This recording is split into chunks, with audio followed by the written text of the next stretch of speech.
Nilabas na po ang pinakabagong Honda Click 160 2025 version at ito nga po ay ang matte white color. Napansin nyo ba bago na rin po yung kanyang mga decals? Ang tanong, mayroon nga bang nabago at nadagdag na features sa motor na ito? Yan ang ating aalamin ngayon. Tara!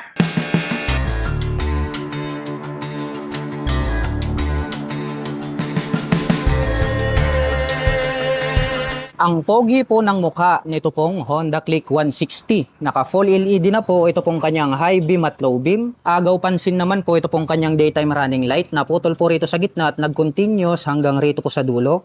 At naka LED na rin po ito pong kanyang turn signals. Bago na rin po pala ito pong kanyang mga decal. Mayroon po siyang combination ng orange with gray at may nakalagay naman po rito na click. At ito pong kanyang little visor dito sa gitna, glossy black po ito. At mayroon naman po siyang Honda decal in white color dito po sa kanyang handlebar cover. At ito pong kanyang side profile, kung inyong mapapansin, ay matutulis yung kanyang mga edges. At mayroon na rin po siyang decal rito ngayon na orange combination with black and gray.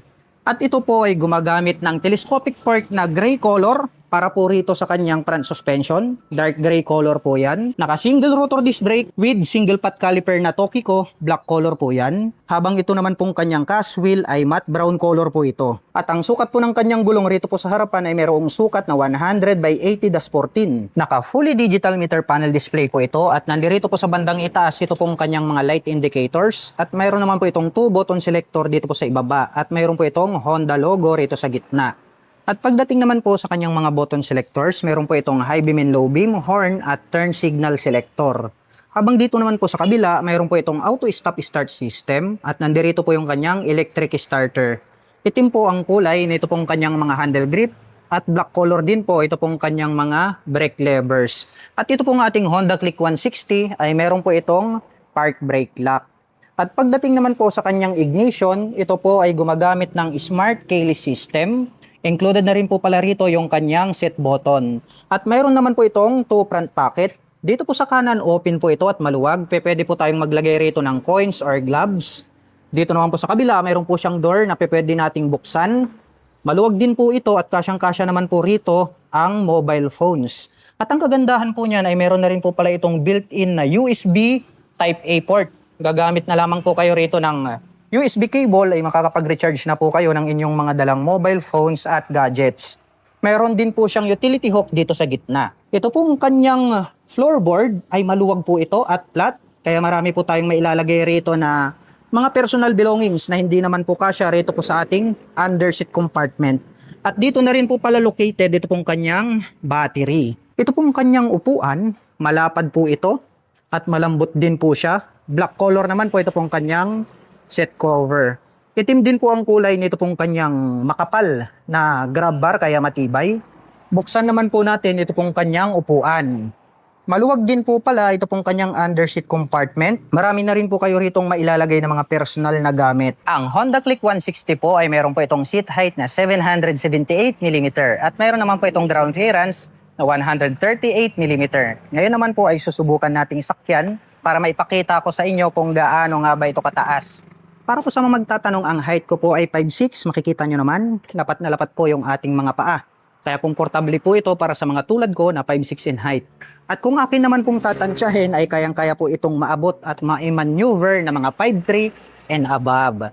At para po sa mga gustong maglabas ng Honda Click 160 ay maaari nyo po akong i-PM at i-message. At kung naghahanap naman po kayo ng mga accessories gaya po ng crash guard, rear carrier, top box, side banners, motorcycle cover, o di kaya helmet, ay ito po ang highly recommended, ang Spider Helmet. Alam nyo ba kung bakit? Alamin natin. Ang hawak ko pong Spider Helmet, ang material po ng kanyang shell ay gawa po ito sa ABS composite. Isang uri po ng maganda at high quality material na thermoplastic. At ang magpapatunay po ng kanyang kalidad ay ito pong kanyang ECE certification na 22.05. Ito po ang international na batayan kung ang isang helmet po ba ay safe gamitin. At ito pong kanyang inner liner ay gumagamit po ito ng high density ABS na kaya pong mag-absorb ng mga malalakas na impact. Kumbaga shock absorber po siya. At ang kagandahan po nito pong kanyang inner liner na foam ay detachable po siya at washable. At pwede nyo po itong labhan anytime para manatiling fresh at mabango ang inyong helmet. At pagdating naman po sa kanyang mga ventilations, mayroon po siya rito sa harapan na pwede nyong buksan para po pumasok yung hangin at makahinga po kayo ng maluwag. At mayroon din po siyang ventilation dito sa top na maaari nyong buksan para po makapasok yung hangin at yung ating ulo ay malamigan para komportable po at relax sa gitna ng daan. At ito pong ating spider helmet na hawak ngayon ay modular helmet po ito. Meaning, pwede po itong maging half face helmet at pwede rin po itong maging full face helmet. Ito pong kanyang chin ay pwede nating iangat. Kung halimbawa po, napupunta lang po kayo ng bayan, gusto nyong mag-relax, ay pwede nyo po itong itaas para po makalanghap kayo ng sariwang hangin. At kung malayo naman po yung inyong mga biyahe, ay maaari nyo po itong ibaba para po mas mataas po yung kanyang safety protection kahit na anuman po ang dumating na aberya sa gitna ng daan. At ang kagandahan po nito pong spider helmet na ito ay naka-dual visor na po ito. Ito pong ating first visor na clear ay ito po yung harang para hindi po pumasok yung dumi sa ating mga mata. At ito naman pong ating second visor, ito naman po ay ating ginagamit kung halimbawa po tirik ang araw para hindi po direktang tumama yung sikat ng araw sa ating mga mata. At ang kagandahan po nito ay intercom ready na rin po ito. Pwede na po kayong mag-install dito ng intercom. Para po kung halimbawa kasama nyo po yung inyong mga backrider, si Mrs. man yan or si Jowa, ay maliwanag po at magkakaintindihan kayo ng mabuti kapag kayo po ay nag-uusap. Naka-double D O-ring, quick release na po ito pong kanyang head belt. Kaya kung naghahanap ka po ng dekalidad at quality na helmet at safe gamitin, maaari nyo pong i-consider ang Spider helmet. Ang tanong, magkano nga ba ang presyo? Ilalagay ko na lang po yung link dyan po sa description box sa ibaba. Paki-check na lamang po dahil marami po kayong mga designs at colors na pwedeng pagpilian. At ito po pala ay mayroong fuel tank capacity na 5.5 liters at mayroon naman po itong fuel consumption na 45 km per liter.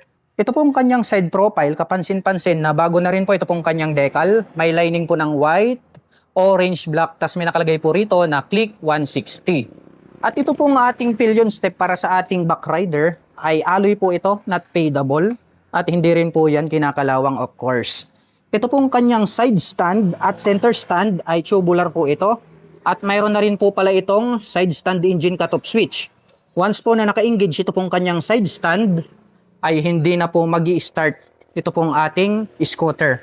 Isa po yan sa kanyang safety features. At ito pong kanyang CVT cover ay matte gray po ang kulay nito. At may naka-intact naman po rito na Honda. Itim po ang kulay. Ito pong kanyang airbox cover at may nakalagay naman po rito na ASP Plus, also known as Enhanced Smart Power Plus. At ito po ay gumagamit ng single shock absorber para po rito sa kanyang rear suspension. Naka-drum brake po ito para po rito sa kanyang rear braking system. At ito po ay naka-cast wheel na matte brown color. At ang sukat naman po ng kanyang gulong rito po sa likuran ay mayroong sukat na 120 by 70-14. At ito po ay naka-tubeless na. Silipin naman po natin ito pong kanyang taillight. Naka full LED na po ito pong kanyang brake light. Habang naka-pop up naman po ito pong kanyang mga LED na turn signals. Mayroon po itong plate light, may light reflector sa gitna at may Honda decal rito sa ibaba. At ito pong kanyang rear fender, ang kanya pong nagsisilbing plate holder. At ito naman pong kanyang stock pipe, black color po ito. Itim din po ito pong kanyang head protection guard. Habang gray color naman po ito pong kanyang tip. At mayroon po itong single exhaust. At ito po ay gumagamit ng liquid cooled para po rito sa kanyang cooling system. At ito po ay mayroong 157 cubic centimeter engine displacement. Naka single cylinder, single overhead cam, 4-stroke with 4 valve. At ito po ay nakakapag-provide ng maximum power na 11.3 kW at 8,500 RPM. Habang nakakapagbigay naman po ito ng maximum torque na 13.8 Nm at 7,000 RPM. At ang presyo po ng Honda Click 160 ay nagkakahalaga po ito ng 116,900 pesos. At kung gusto mo pong kumuha ng hulugan ay kailangan mo pong mag-down payment ng 6,500 pesos. At mayroon po itong monthly installment na 5,750 pesos sa loob ng 3 taon.